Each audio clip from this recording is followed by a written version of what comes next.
Good morning, everyone. This is Tanya Williams at the Division of Child Care and Early Childhood Education. So I just want to welcome you to the Child Care Provider Call.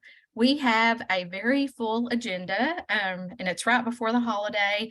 But I first want to say thank you to all of you out in the field who have just worked tirelessly over the past really 2.5 years to keep children safe, to do the right thing, to keep yourself safe and healthy, and just all the work that you do to help our children be optimal in their development.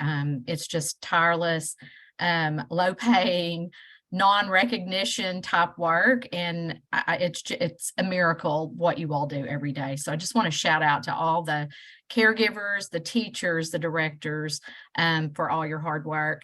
I am not going to give an American Rescue Plan report. I'm going to do that in January, but I can tell you guys, we have spent over $600 million directly to the field of early care and education over the past 2 years, since the beginning of COVID in about May of 20. So, but we'll do some reporting out on that. We have some guest speakers today, so I want to get right to the agenda.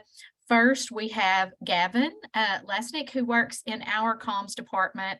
Gavin is going to talk about something that's really important that will be happening over in the Medicaid world, regarding the public health, what we call the public health unwinding. And it's sort of what will happen on Medicaid side. And many of you have children and or families who may be impacted by this, and we felt like you all really needed to know so that you could reach out and make sure the families that you're serving who might be impacted had the right information. So Gavin, I'm going to pitch it to you. Oh, thanks so much. I'm really happy to be here. And I'm going to give you kind of a high-level overview because I know you have a busy agenda, but feel free to interrupt with questions if you have them as I go through this. Really, since the pandemic began, the rules for Medicaid eligibility have been relaxed. And for the most part, people were not being removed from the Medicaid rolls, even if they no longer qualified under normal rules. Once the public health emergency, which has been going on since the start of COVID, once the federal government ends that public health emergency, all that will change and the eligibility rules will revert to what they were before. So when that happens, DHS is going to have to redetermine whether nearly 400,000 clients are still eligible for Medicaid. So that's a tremendous effort that we'll have to go through. And one big part of this is we will be sending those folks renewal packets that they'll need to fill out and send back to us so we can determine if they are eligible or not.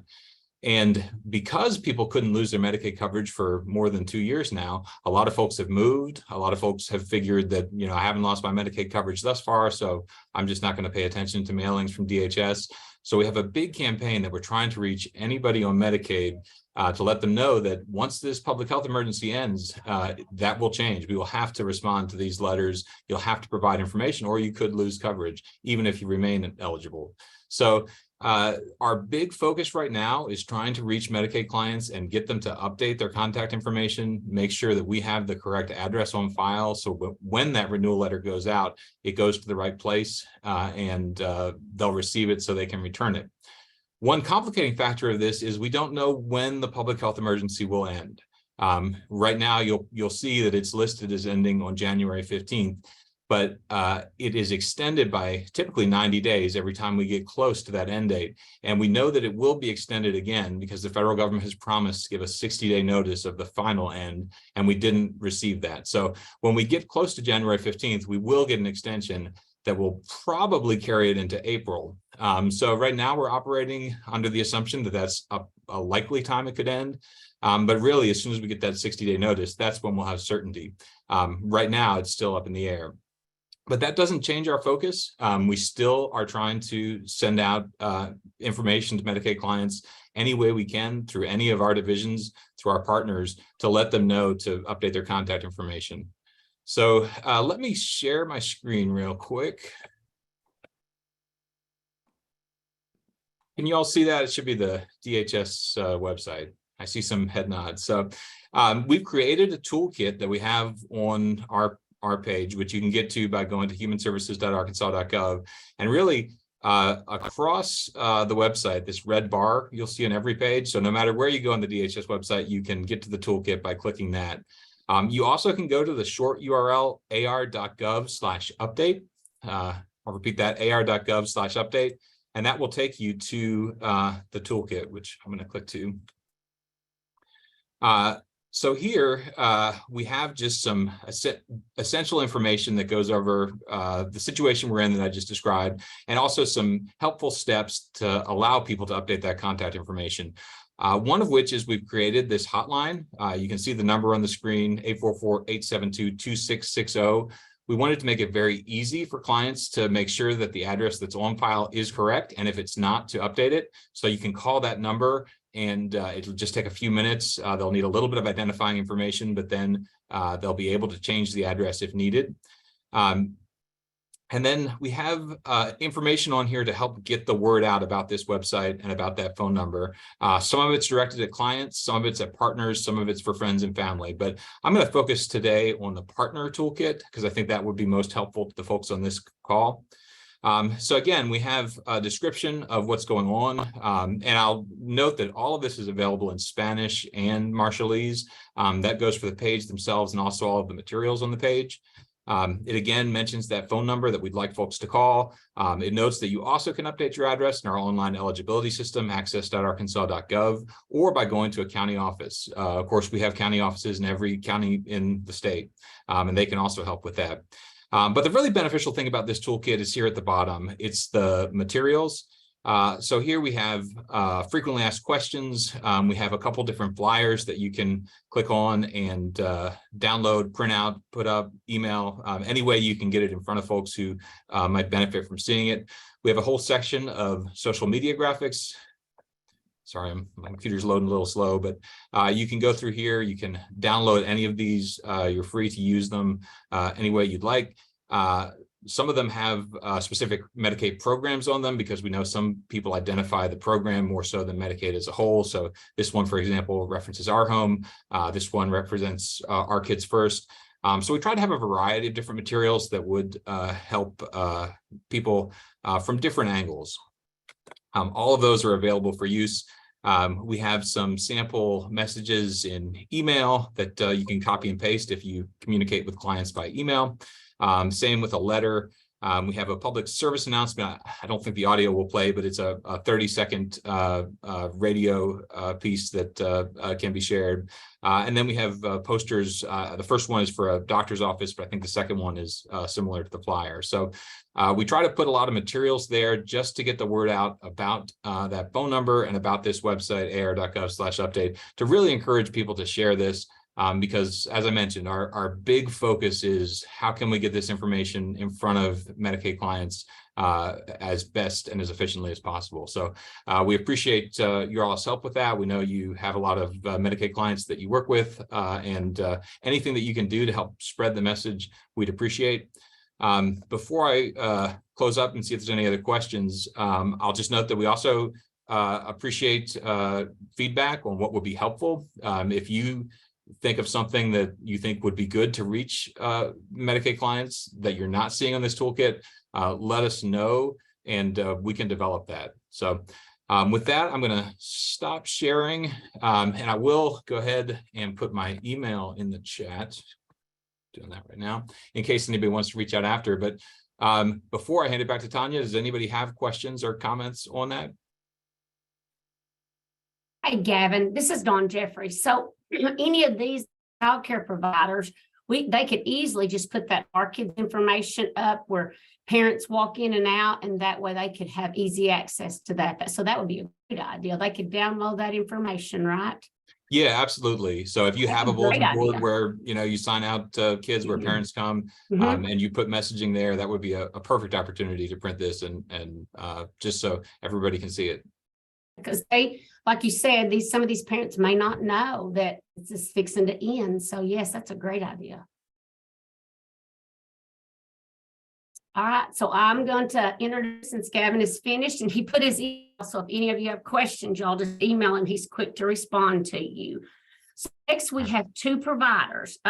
These are friends of mine. I asked them to do this and I put them on the spot. There are lots and lots of providers out here who could have done this. I just so happened asked these two, but they have some great retention policies and some retention ideas for providers.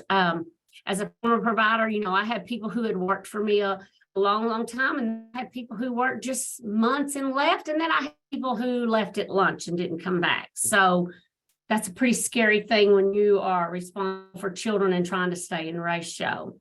Amber Ellis and Donna Massengale are on now, and they're just going to kind of give you some hints and tricks and things that they have done to keep their staff. Donna, I believe, has one person who's worked for her over 30 years. That is amazing. So I'm going to let Donna and Amber start now, and they're just going to give you some ideas and things that they have done. So I think, okay, there we go. You want me to start? Please, Ms. Amber. Dawn? Yes, Okay, please. so I'm Dr. Amber Ellis, and I currently work for R-CARE. I'm the Senior VP of Academic Programming for this healthcare organization. Dawn actually came and visited me not too long ago, and we talked about some of this stuff. So we have been open for 12 years, I'm sorry, 10 years, and I do have several staff members who have been with me for 5 years or plus. And at this point where we are in our society and all the things that we've been through, I call that loyalty. So I recently finished up my doctoral dissertation at Harding University, and I did a study on compassion fatigue, and I'll share the screen for just a second to kind of show you what that looks like.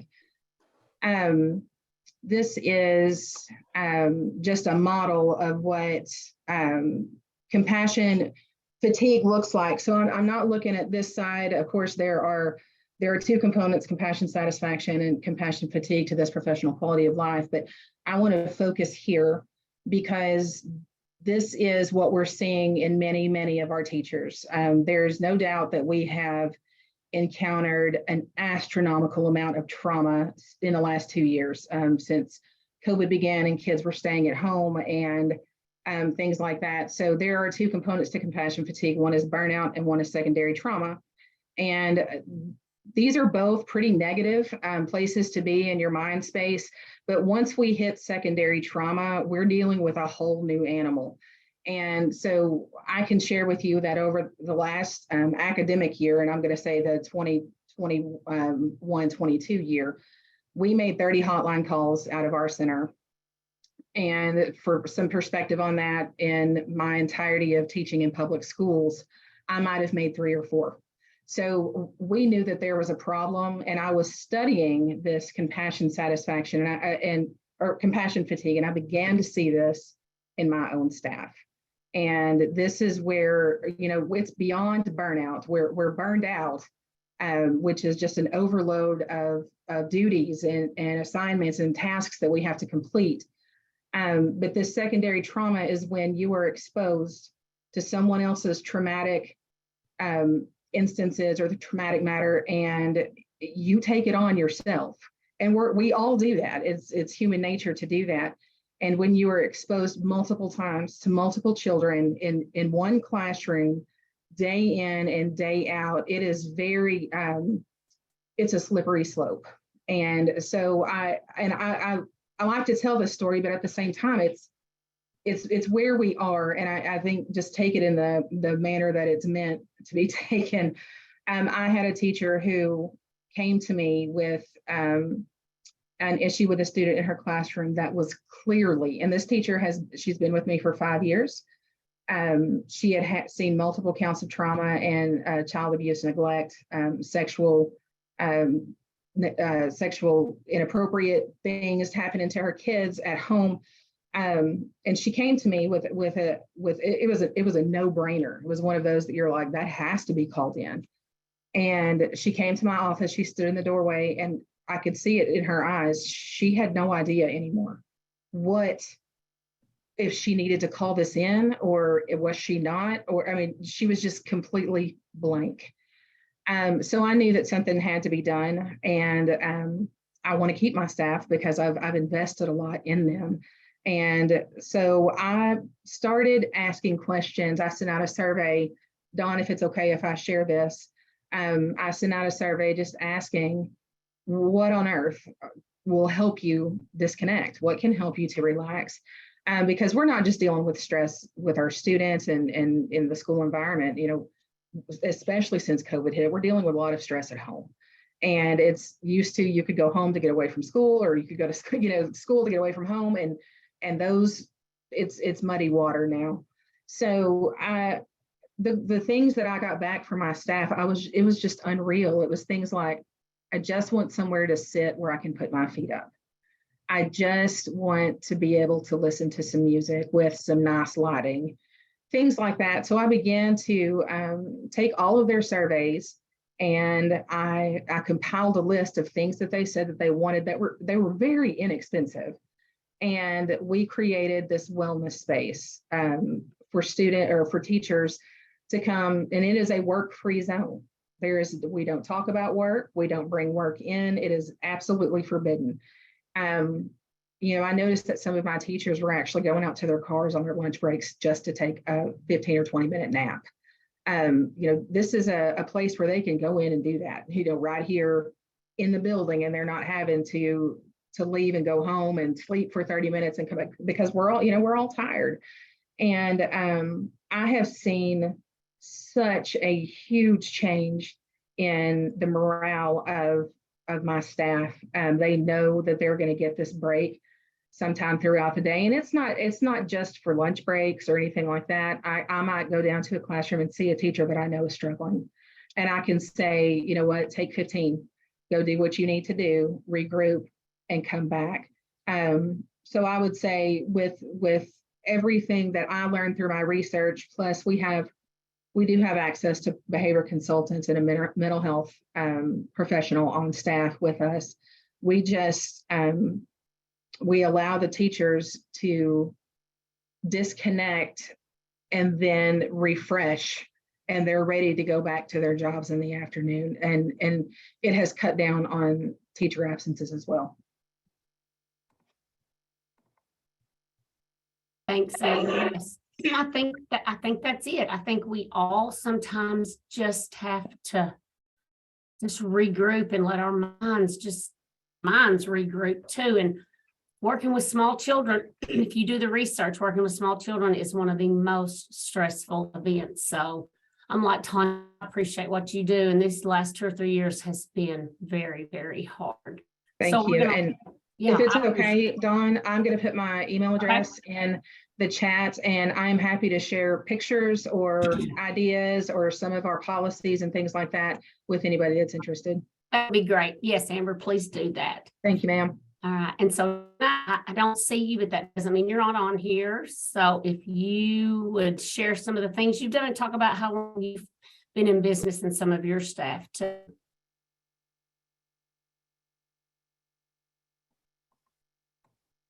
All righty. I'm Donna Massengill, and I'm the administrator of Play School Daycare, and I've been in business 30 years. And I have 10 staff that have been with me the 26 to 30 of those years. I also have 10 staff that have been with me 15 to 25 years, 8 staff that have been with me first year staff. I'm very blessed that I have such a low staff turnover. Usually people leave me if they get married or if they move. Our pay is not great, but we try to provide as many benefits to our staff as possible. And I want to say, I think the number one reason I have great staff is they get great trainings. We don't just get trainings to get our hours. We really look for those trainings that will benefit them in their classroom with their daily schedule and activities. We also provide a non-work area for our staff. When she mentioned that earlier, it's just a lounge where they can go relax. We do a lot of potlucks. We do a lot of maybe going to movies or going out to eat. We do a lot of things to become we are a family. Me and my staff, I have 30 staff, and we are like a family. Again, I'm going to say the training is the most beneficial thing to keeping staff, that they have the tools and equipment they need to operate in that classroom. And I'll be glad to put my email in the chat box. So people have questions about how I've kept staff 25 to 30 years. I'll be glad to share it with you. Thank you, Donna. Yes, please put yours in there too. And I do think both girls are right. It's a family, you know, and it's relationship building and how you treat your staff and the relationships, because people don't go into this business.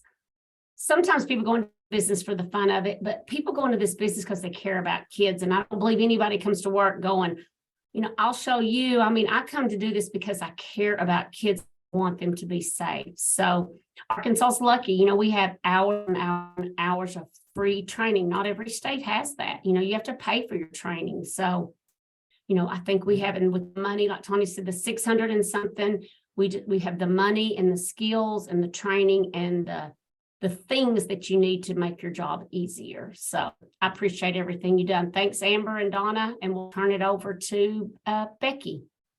Think it's Tanya, unless Becky wants to Tanya? jump in. No, But thank Tanya, you, absolutely. Dr. Ellis and Donna. These are two of the most humble people. The work that they do, they've hit just a couple of highlights. Their facilities and the work that they do is amazing. And so I just appreciate them for the willingness to share. Let me just say it's two of over 200 providers almost that are on this call. We're going to be asking you over the next year as we go into 23 and do this call monthly. We'd love to hear from more of you. We'd love to start hearing from some of you specifically about what you've done with American Rescue Plan Act funds and other COVID relief funds. So, you know, if you just have a heart to do that and want to share with folks or feel like it would be beneficial, just email me. I'll put my email in the chat box, or you can email at Dawn or your licensing staff and we'll get you in the queue. But we really do want to highlight the important work that you do. I'm really excited because I have some colleagues that I've been working with really over the past few months. And it's something that's kind of near and dear to my heart. And I feel like you all feel the same way, but they do work with military families and military serving individuals in our state.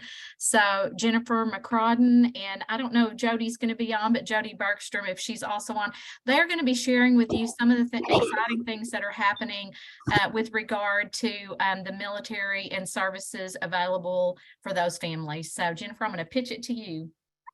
Thank you. Thank you, Director Williams. I'm excited to have this opportunity to share with you and super appreciate you and your team and being able to work more closely with you these past couple of months.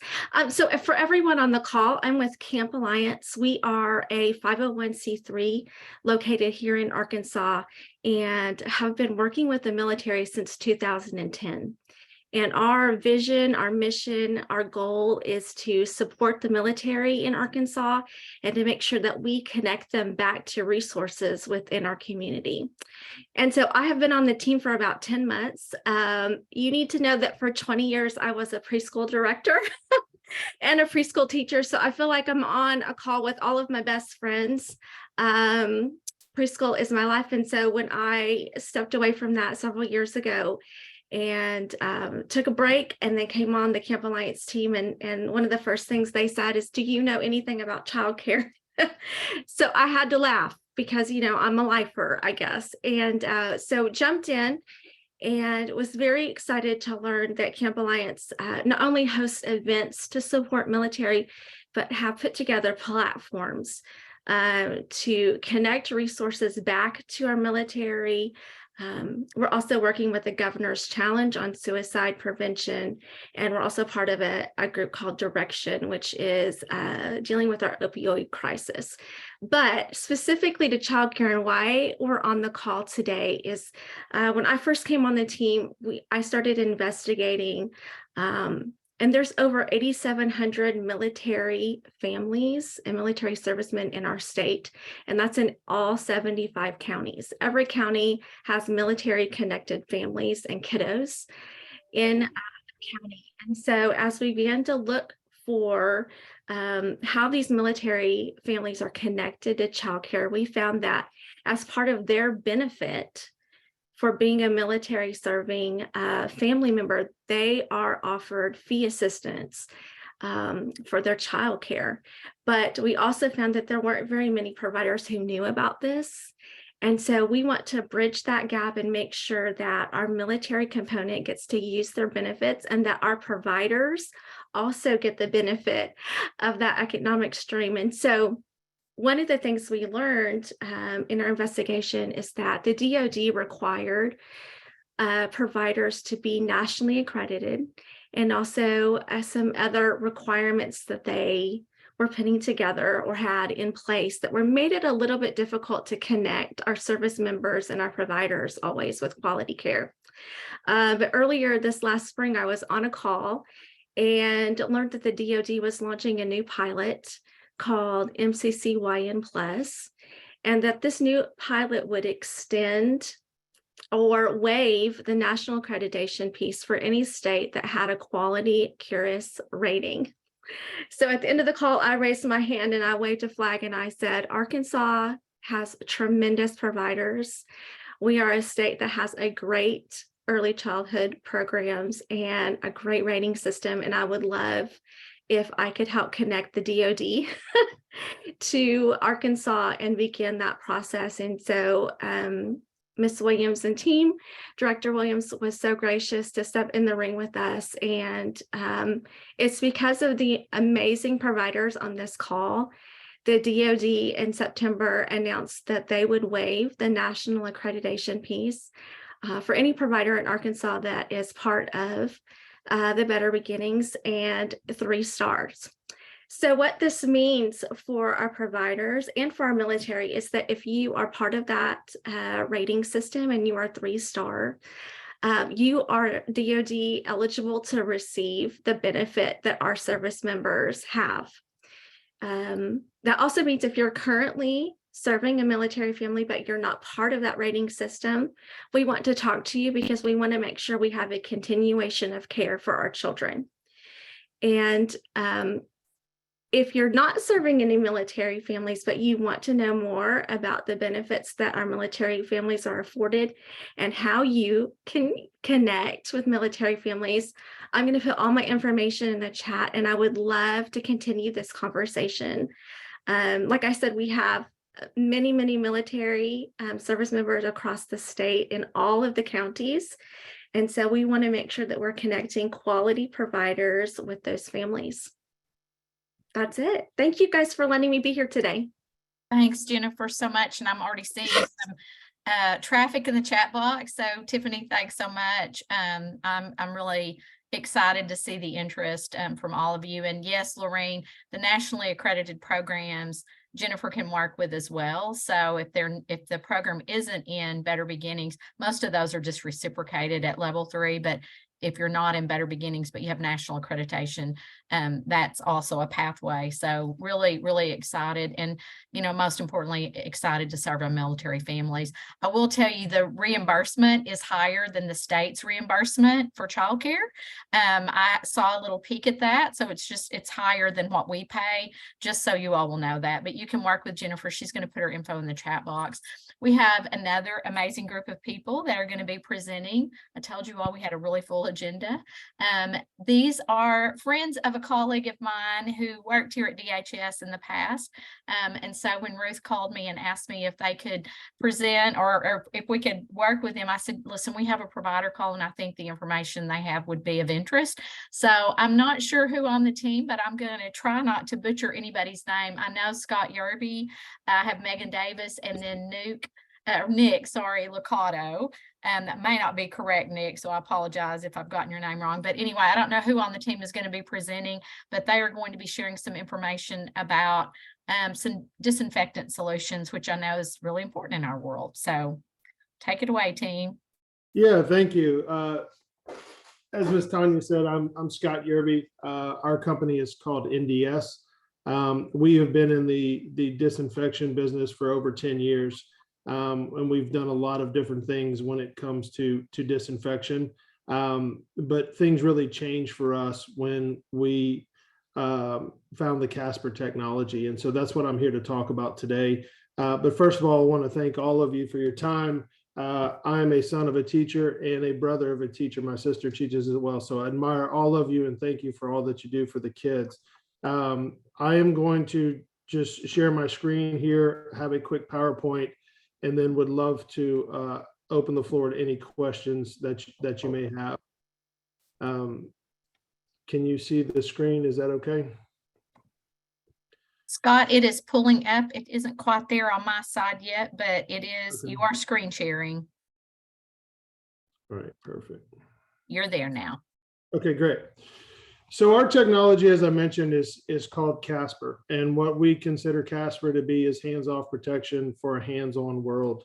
Not only during the pandemic, but pretty much every day in the environments that we're in, we're faced with different challenges when it comes to disinfection. And I guess the one thing that we always talk about, if we learned anything from COVID, is that if we were disinfecting properly, we probably wouldn't be in the predicament that we're in, now or even going forward. And so the Casper technology, is something that we've installed into a lot of different schools, whether it be at the daycare level, all the way up to universities, business, hospitals, even in transportation, whether it may be school buses, first responder vehicles, daily transit. And what the technology is, Casper stands for Continuous Air and Surface Pathogen Reduction.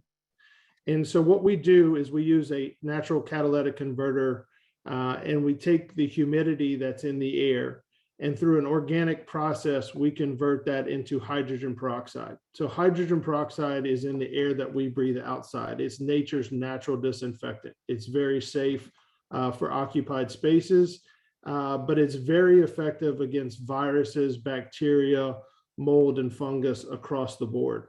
So, when what we're doing is providing the same coverage that you outside that happens on a daily basis on a sunny day, and we're moving that indoors to be effective and help stop the spread of these viruses or pathogens that you would face in a classroom or any type of indoor facility. And so, as you can see, I talked about a couple of different viruses. We're talking about COVID-19, we're talking about H1N1, stomach bug, C. diff, across the board. The hydrogen peroxide at the low levels is very effective. And to give you a visual of our technology that we like to use is that if you turn on the shower in the morning and the steam covers the walls, the mirrors, the floor, everything in that bathroom. This is the same process, except you don't have the residue of the moisture. The hydrogen peroxide is a dry gas. So these oxidizing molecules are traveling throughout the facility through natural convection, disinfecting both in the air and on surfaces continuously. So I'm sure some of you have been faced, especially during the pandemic, with wiping down, maybe spraying certain areas, doing things like that. Those are great, but they're all periodical treatments, right? It's more of a defensive way of attacking things, right? So you're treating there in the moment. As soon as someone walks into that room, it's contaminated again. With our technology, we're taking a proactive approach in that we're treating and destroying both in the air and on surfaces at the cellular level. And so that's really what the key is to disinfection is both treating the air and surfaces, because these pathogens can live on surfaces a lot longer than they can in the air.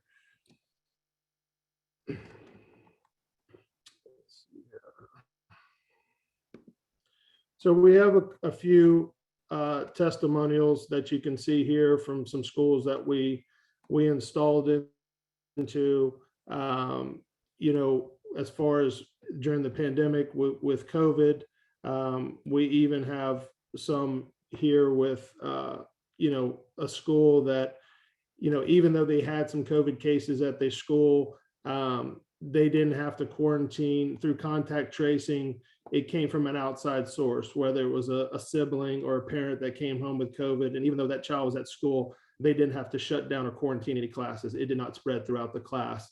And they installed Casper back in 2020 at the beginning of the school year before school started. So just to kind of give you a little bit on the different types of units that we have units that are installed into the HVAC system. Those are covering the same square footage as that HVAC. We have our compact unit, which is a plug and play, a mobile unit for those that may travel or have different locations. We have a Casper tile unit for any drop ceilings, facilities with drop ceilings that you can put a tile and replace that. And then obviously our Casper transit unit that goes into buses or transportation of that type. So, you know, not only do we want to protect the schools and those types of facilities, we also want to help while it's in transit, right? So, you know, these buses or any way of travel that we can where these students are getting transported back and forth, we want to make sure that we protect those as well. And so as you can see, we have scientific data. We actually have real life studies in schools where we've seen reduction both in the air and on surfaces.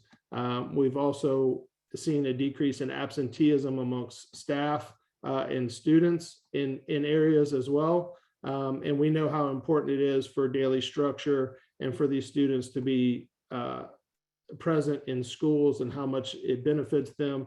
And so that's why we feel that the Casper technology is so important, so we can keep people going with their daily lives. We've seen it, even the reduction in absenteeism in hospitals by over 40% from year to year. So that's just kind of a quick overview. I am going to open the floor to any questions about the technology real quick. I want to be respectful of your time. I know you have a lot to cover, but is there any types of questions that are out there that I can answer really quick? This group is usually not shy at all, Scott. So if you guys have any questions, drop it in the chat box. Scott, can you or one of your team members put any contact information so that they can reach out to you? Great. Yes, and Thanks, Nick placed it in there. It's also our website that you can go and visit and read about the technology, or reach out to me directly. I will be happy to send some information that we can share with the team on that as well. I do see a question about approximate cost, Scott, and I'm sure there are a lot of varieties based on square footage and things like that, but That's correct. anything- Okay. Yeah, no, great question. So depending on the facility, we normally live between the 60 to 90 cents a square foot, but it depends. We've been above that, but we've also been below that price as well. So just on average, we typically are about 60 to 90 cents a square foot. I know when you have people treating or spraying, it's a one-time spray. You know, I know it's normally $1 plus depending on what they're doing. And that's just to remind you, just a periodical treatment versus the continuous. So our units are designed to stay on 24/7. This is happening continuously in the facilities before, during, and after. It's very safe for occupied spaces. And so that's typically the price average that we are, 60 to 90 cents, depending on the facility. Okay, and thanks, Nick, for answering the question about the portable unit. I see one about maybe just average lifetime expectancy of maybe the different systems, Scott. So just some Sure. averages if you can. Yeah, so the lifespan of the technology, that's the beauty of it. It's very simple. You're not having to train your staff. You're not having to move equipment. It's a set it and forget it kind of deal. We do recommend changing out the NCC cell, which is the natural catalytic converter, every 2 years. The price of that is very low, again, because it's designed to stay on 24/7. You're looking about 10% the cost of the unit. So that's a couple $100 every 2 years. So it's very minimal expense for what you're getting with the continuous aspect of the disinfection. Thanks, Scott. I see one question I see two more, and we'll get to both of them. Sandra Withers, who's one of our colleagues from the health world, asked about data or effect of inhaling hydrogen peroxide continuously. Right. And so you're actually going to breathe in more hydrogen peroxide outside on a sunny day than you will with our units. Our units live between the 0.01 to 0.03 parts per million of hydrogen peroxide. OSHA standard is 1 part per million. So we're way below even the ocean standard. But outside, if it's a sunny day like it is today where I am, you're actually going to breathe in more hydrogen peroxide outside. It's very safe. We don't produce ozone, and it's safe for the people inside the building, but also even of the equipment that's inside of there. There's not going to be any damage to computers, desks, things of that nature that you may have saw during the pandemic with spraying of chemicals, whether it's residue buildup, or wear and tear on that type of equipment. It's very safe for those spaces as well. Hey, Scott, I see, there's a question for me. Yes, any remaining American Rescue Plan Act funds could be used for this type of thing. We had a whole section in there about air purifiers, so this definitely would fit into that category. It's certainly very preventative type stuff. So absolutely. If you have any questions about that and need to reach out to our team, I put my information in the chat box. Paige, Tom, or Brandy, or one of the staff in that unit can also reach out. I do see a question from Amy Ramey. Will this work with a home purifier system, Scott? Yeah, so we do anything from a residential home to hospitals, airports, any type of indoor facility. We have an application for. So yes, it can be used in homes. I actually have it in my home. I also have the compact unit. My boys, I have two boys that play travel sports, bring it with me in the hotel and run the mobile unit as well. So there's a lot of different applications that we can do. There's nothing permanent. Even the duct mounted units are not permanently installed. They can easily be removed and transported to a new facility if you move or you have, you do something different in that area. But we can definitely handle any of that. We have an application for any of them. Great. Thank you, Just to Scott. let you know, Ms. Tanya, real quick, we also are on GSA, so we are approved, government approved. It can be purchased through GSA. We also have other buying co-ops to help as well in your area. But yes, I'm glad you answered about the funding. It can be used. And I know a lot of people refer to it as an air purifier. I'd like to restate that it's also surfaces as well, which is very, very important. I know COVID, they claim as aerosol, that any of these pathogens can land on surfaces where they live a lot longer, whether it's a desk, a floor, a wall, chair. And so covering both is very important when it comes to that. Great. Thank you, Scott and Nick and Mhm. team so much for being available and for answering all the questions. Tom's put his email in the chat box for those of you that may have questions about the funding side with American Rescue. As you know, Tom Shepard is over that area. So again, thank you guys. We have one last person who's going to speak, and it's one of our team members. Raven Smith is going to talk about child and adult care food program opportunities. That's our program to reimburse for meals and snacks in childcare and early childhood settings. So Raven, let you talk for a minute. Hello, I'm Raven Smith. I just wanted to talk with you briefly about some of our programs. Health and nutrition, we do have a CACFP program for and at-risk youth. Our child and adult care food program is our priority right now during this time of the year. And we also have a summer feeding program that we have some that participate in as well.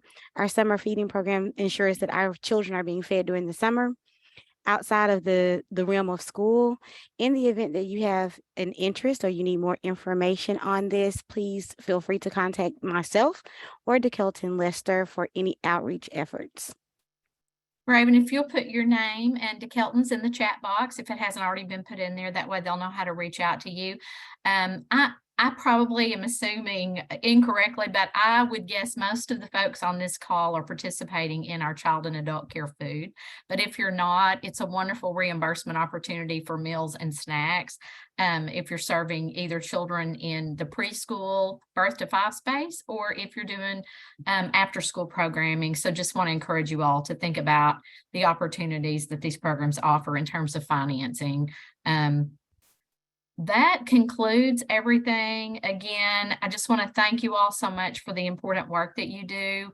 And thank you for continuing to serve children. You know, when I look at the data on Arkansas and talk to other people in other states, we have done some amazing things in this state in terms of staying and keeping programs open and in business. You know, we lost a total of about 48 programs permanently, but we actually grew and licensed a lot more programs during the pandemic. So hats off to both the people in the community, but also to the team here at DCCECE, our licensing staff, our Better Beginnings staff, what we've done with Better Beginnings in the past year. So many of you getting up to the next level, but we just got the promulgation done for levels 4 through 6. So be paying attention to announcements about that. We'll be putting things out and making sure that you all are aware how you can participate in the next 3 levels. For those of you who are at level 3, many of you are already really at level 4 or 5. And so we're going to be working with many of you to get you in to that new expanded opportunity and pathway. I see a few questions. So let me go back. I'm going to let Tom talk a little bit, Sherry, about the status of the bonus grants in terms of American Rescue.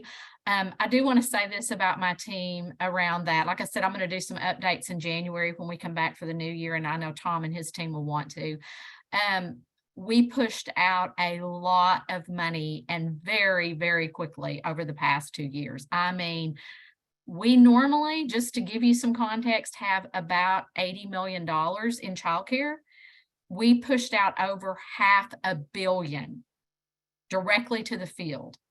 So we had to slow things down a bit. We had some last grants that we did, and many of you know we've kind of put a pause to make sure that we have adequate resources to pay.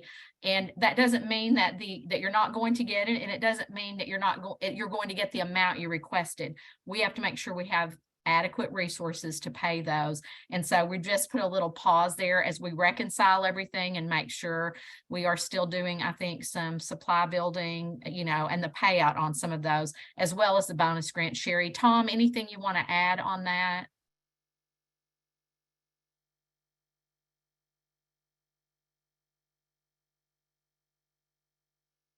And I'm hearing silence, so I'm going to go past if Tom is on and he wants to share, or anybody on his team of Paige.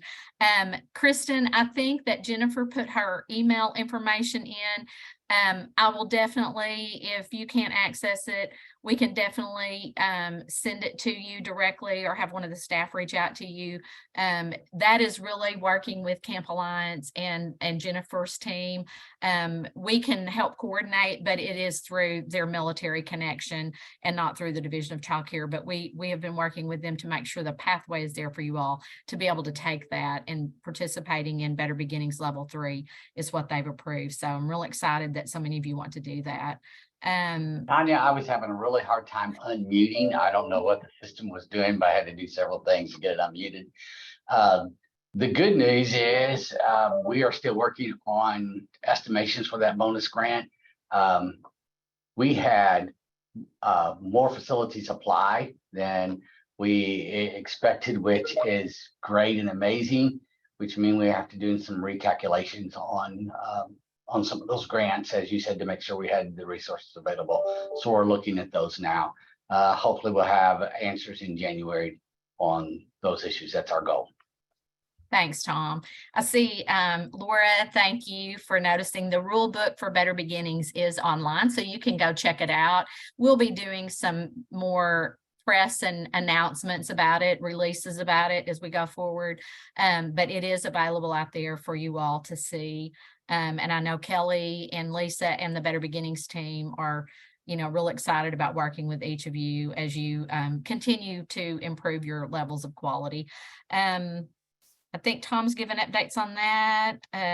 Donna has put some dates in there for training about getting to know the rules on Better Beginnings. So thank you so much, Donna, for always being available and sharing training and information about helping the providers improve their quality. No, that's great. New rule book. There is Jennifer's email is JMAC at campallianceinc.org, and she's put her phone number in. It's a text only, so she doesn't receive calls, but please make sure that if you're interested in that military childcare assistants that you reach out to her. And then Raven's put in information about summer feedings, the summer feeding program that we operate. And then some Merry Christmases from our colleagues. So thank you guys.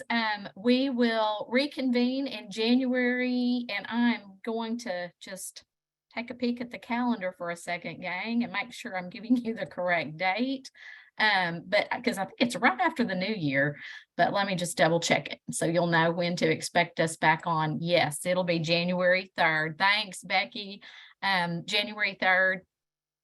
And we are looking for a couple of providers to share updates about what they're doing. So please let either Dawn or myself or someone know, and we'll get you added to the list. Thank you, Michelle. There's the question on sustainability grant. Tom, the sustainability grants, the bonus grants, is all that the same, or do you guys have two separate things that you're still working on? Can you clarify that? The bonus grant and the sustainability grant are two separate things, but we're holding off right now on making payments on any grants as we reconcile some of our cases.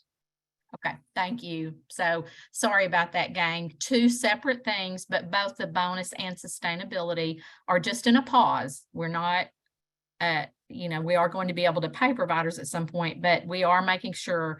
It was a lot of money, and we have to make sure that we reconcile and that we're able to pay you. And so it could be a different amount based on what Tom's comments were. We had a lot more volume and requests than we have funding for. So just hang tight.